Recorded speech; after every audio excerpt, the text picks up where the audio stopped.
I, 28F, find myself in a complicated situation with my boyfriend Samuel, 30M, and I'm struggling to see a clear path forward.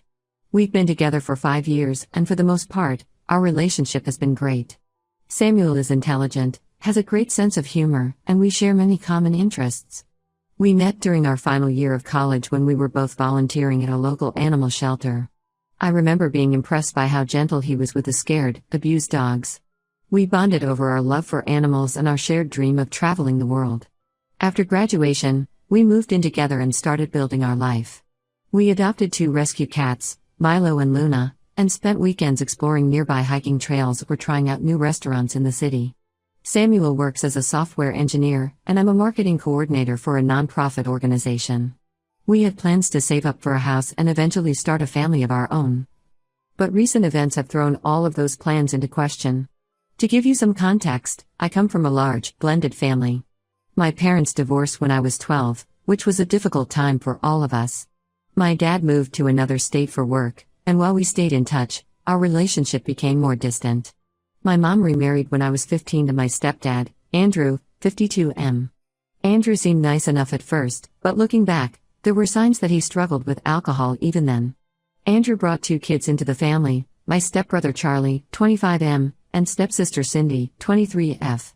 The transition wasn't easy. I resented having to share my mom's attention and felt like an outsider in my own home. Charlie and I butted heads constantly, competing for the oldest child role. Cindy, being the youngest at the time, often got caught in the middle of our arguments. It took time, but eventually, we found our rhythm as a family. My mom had a way of bringing people together, always organizing family game nights or weekend trips to the lake. She encouraged us to support each other's interests, attending Charlie's basketball games, cheering for Cindy at her dance recitals, and helping me with my school newspaper articles. Over time, the step-sibling boundaries blurred, and we became genuinely close. A few years after Mom and Andrew got married, they had 2 more kids together, my half-brother Max, 16M, and half-sister Terry, 18F.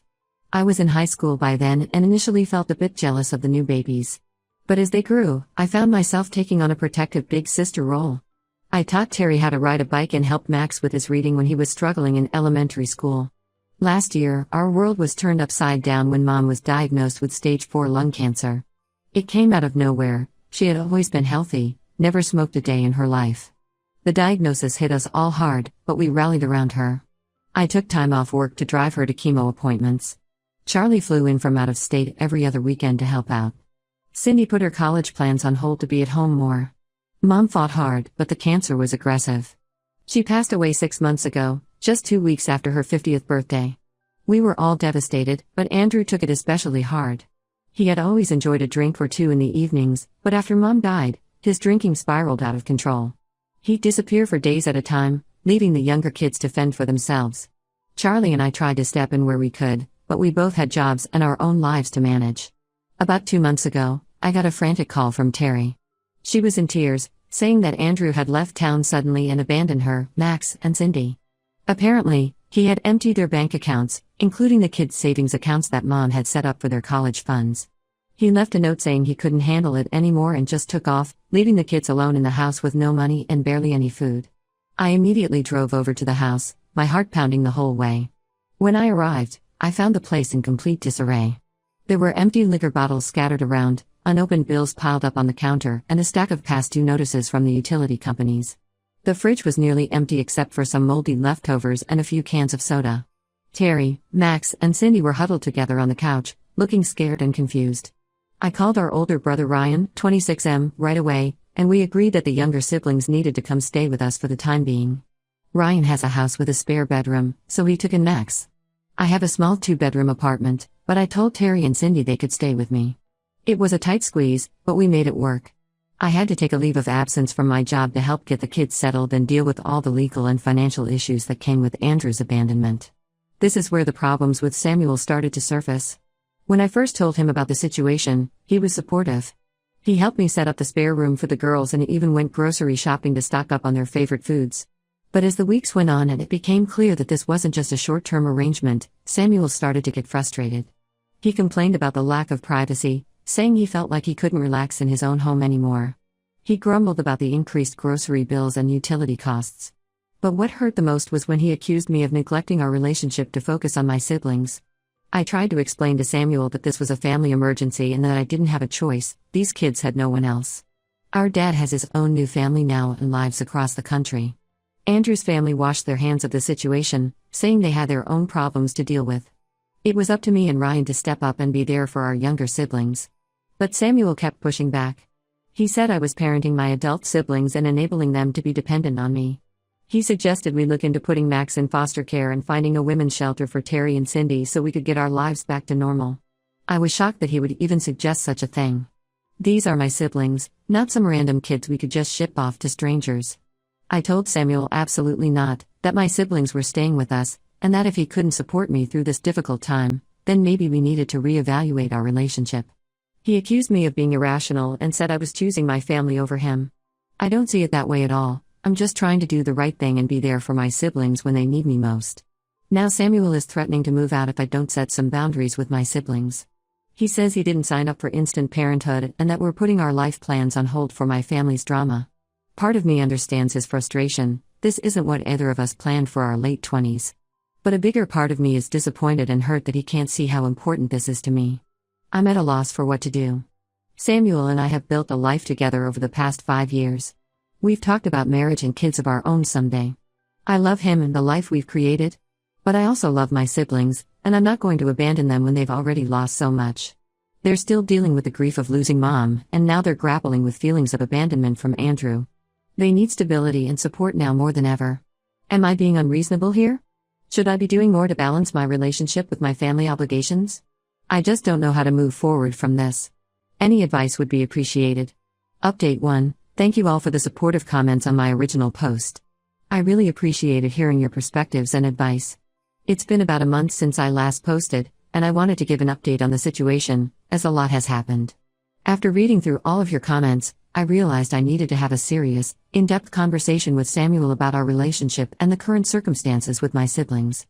I asked my aunt to watch the kids for an evening so Samuel and I could have some uninterrupted time to talk. I started by acknowledging that I hadn't been as attentive to our relationship lately and that the sudden change in our living situation was difficult. I explained again how important it was to me to be there for my family during this crisis, drawing parallels to how supportive his family had been when his dad was sick a few years ago.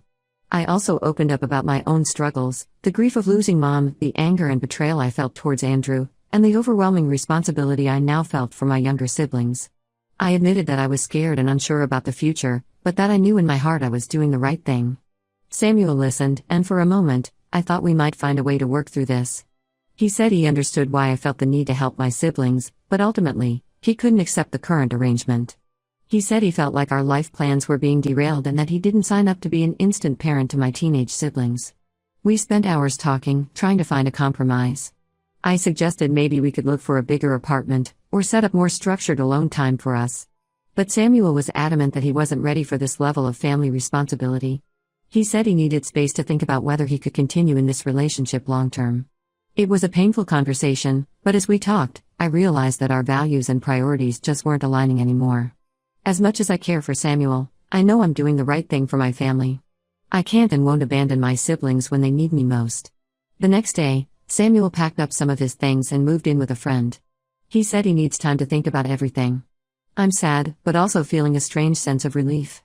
The tension in the apartment had been palpable, and now I can focus on my siblings without feeling guilty about neglecting my relationship. In the meantime, I've been focusing on getting Terry, Max, and Cindy settled into a routine. We found a lawyer who specializes in family law to help us navigate the legal issues around Andrew abandoning his parental responsibilities. It turns out he not only emptied the household accounts, but also cleared out college funds that Mom had set up for the kids years ago. We're working on tracking him down and seeing what legal recourse we have. I also reached out to my mom's side of the family for help. My Aunt Susan, 55F, has been amazing. She's been coming over regularly to help with cooking, laundry, and just giving the kids some extra emotional support. My cousins have also stepped up, taking the kids out for fun activities on weekends to give me a bit of a break. Work has been surprisingly understanding about my situation. My boss lost his own parents at a young age, so he's been incredibly empathetic. They've allowed me to shift to a part-time, work-from-home arrangement for now. It's a bit of a financial hit, but it allows me to be there for the kids while still keeping my job. I'm also looking into what kind of assistance programs we might qualify for to help with expenses. Terry has been my rock through all of this. Despite being only 18, she's shown incredible maturity and strength. She's taken on a lot of responsibility with household chores and helping Max and Cindy with schoolwork. She even started a part-time job at a local cafe to contribute to the household expenses, despite my insistence that she doesn't need to. I'm so proud of how she's handling everything. Max is struggling the most with all the changes. He's been having trouble in school, his grades slipping, and he's been acting out at home. I found a counselor who specializes in adolescent trauma, and he started weekly sessions. It's early days, but I'm hopeful it will help him process everything that's happened. In the meantime, I've been trying to spend one-on-one time with him, reviving our old tradition of Sunday morning pancakes and board games. Cindy has thrown herself into her art as a way of coping. She's always been creative, but lately, she's been producing some really powerful pieces. I've been encouraging her to pursue it, and we set up a little studio space in the corner of the living room for her to work on her paintings. It seems to really help her mood to have that creative outlet. As for me, I'm taking it one day at a time. There are moments when it all feels overwhelming, juggling work, household responsibilities, and the kids' emotional needs. But then there are moments of unexpected joy, like when we all end up in a giggle fit over a failed attempt at making homemade pizza, or when Terry and Cindy team up to prank Max, just like they used to when they were little. I miss Samuel, and part of me hopes he'll come around. We've exchanged a few texts, mostly about practical matters like him picking up more of his things. But I also know that I can't compromise on being there for my family. If he can't accept that, then maybe we're just not meant to be. For now, I'm focused on healing and creating a stable home for my siblings. Thank you all again for your support and advice. It's been a comfort knowing I have this community to turn to during tough times. I'll update again if there are any major developments. Update 2. It's been about 3 months since my last update, and I wanted to share some developments in our situation. First, the good news, we finally heard from Andrew. He reached out through his sister, apparently feeling remorseful about leaving the kids. It turns out he's been in rehab for the past 2 months getting treatment for his alcohol addiction. While I'm glad he's getting help, it doesn't erase the harm he's caused. We're proceeding cautiously and have made it clear that he needs to make amends and prove he can be responsible before he can be part of the kids' lives again. Andrew has agreed to pay back the money he took from the college funds and household accounts. It's going to take time, but at least it's a start. We're working with a mediator to set up a formal agreement and repayment plan. The kids have mixed feelings about Andrew's return. There's a lot of hurt and betrayal to work through. On the home front, things have settled into a routine. Terry decided to defer her college plans for a year to help out at home, which I feel guilty about but also incredibly grateful for. She's been taking some online classes and working part-time at a local cafe. Her maturity and resilience continue to amaze me. She's talking about studying psychology now, inspired by everything our family has been through. Max is doing better with the help of his counselor. He's joined the school's drama club, which has been a great outlet for him. His grades are improving, and he's starting to talk more about his feelings instead of acting out. Last week, he came home excited about a monologue he's preparing for the school play. It was the first time I've seen him genuinely enthusiastic about something in months. Cindy had her first art show at a local community center. It was a small event, but seeing her beaming with pride as people admired her work was a beautiful moment. She sold 3 paintings and used the money to buy art supplies for a children's shelter. She's talking about applying to art schools next year, and I'm doing everything I can to encourage her dreams.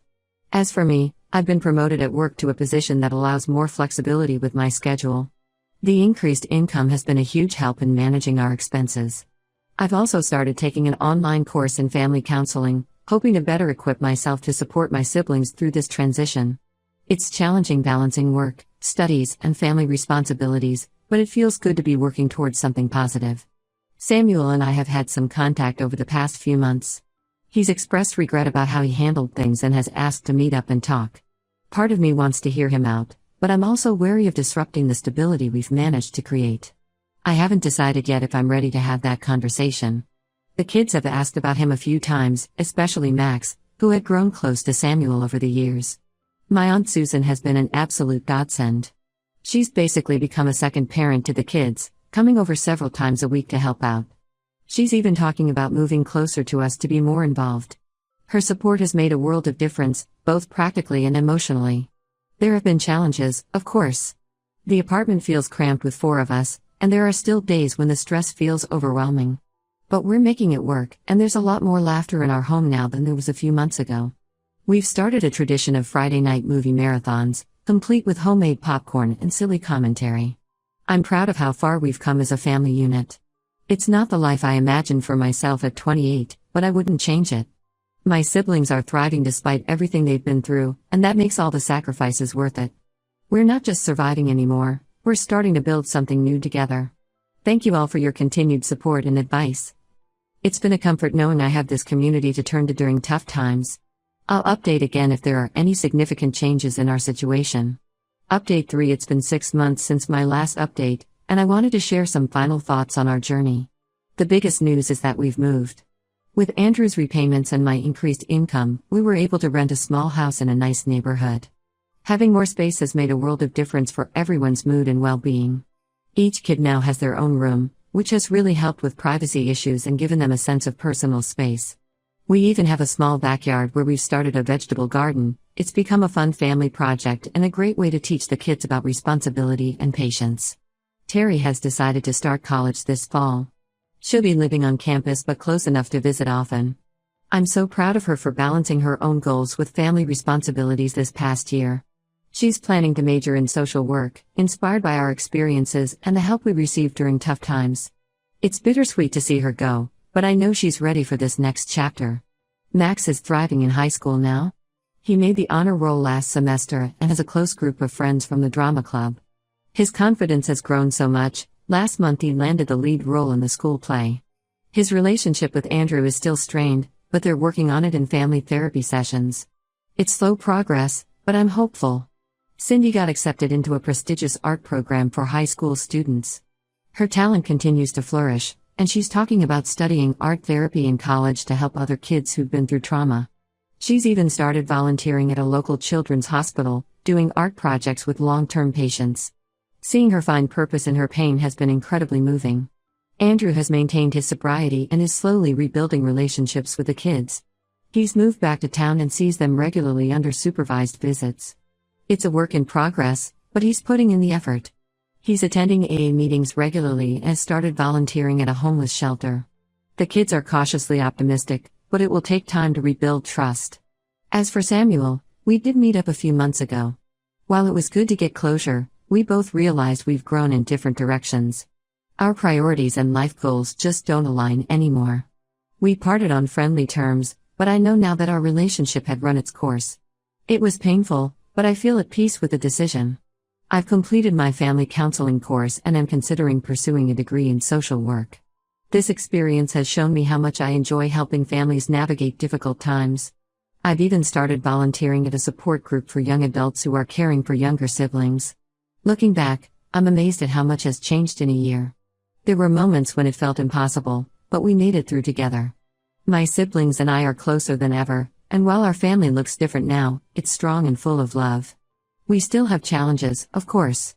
There are days when the responsibility feels overwhelming, or when grief hits us unexpectedly. But we've learned to lean on each other and to celebrate the small victories. Last week, we had a family game night that ended in a massive pillow fight, something that wouldn't have seemed possible a year ago. I've learned so much about resilience, love, and the true meaning of family through this experience. It wasn't the path I expected my life to take, but I wouldn't change it. Seeing my siblings heal and thrive despite everything they've been through has been the most rewarding experience of my life. To anyone out there facing similar challenges, know that it does get better. With love, patience, and perseverance, you can build something beautiful out of even the most difficult circumstances. It's not always easy, but it's worth it. Thank you all for being part of this journey with me. Your support and advice have been invaluable. While this will be my last update, I'll carry the lessons I've learned from this community with me always. Here's to new beginnings and the families we choose to build.